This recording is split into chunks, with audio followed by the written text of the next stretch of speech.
আসসালামু আলাইকুম, সবাইকে শুভরাত্রি।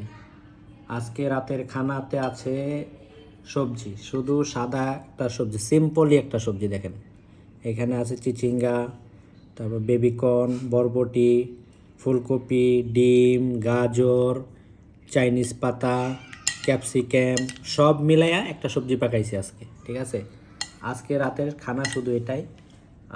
রাতের খানাটা চেষ্টা করবেন রাতে 9টা থেকে 9:30 খাওয়ার জন্য। আমি চেষ্টা করি 9:30টার ভিতরে সব শেষ করে বলে 10টার মধ্যে ঘুমিয়ে যাবো ইনশাল্লাহ।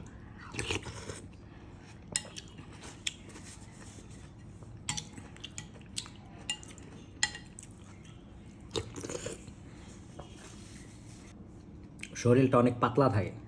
যদি মনে করেন এখন আমি 1 প্লেট ভাত খাইতাম, তাহলে আমার সকালবেলা ঘুমে তো ওঠার পরও আমার শরীর ভারী লাগতো। ঠিক আছে, এখন আমি এটা খাবো, খাইয়ে ঘুমাবো, তারপর সকালবেলা আবার হাঁটতে যাব। ঠিক আছে, আপনারা এরকম খাবেন, সুস্থ থাকবেন, ভালো থাকবেন। ঠিক আছে, চেষ্টা করবেন বাসায় এইসব ধরনের খানা বেশি করে খাওয়ার জন্য।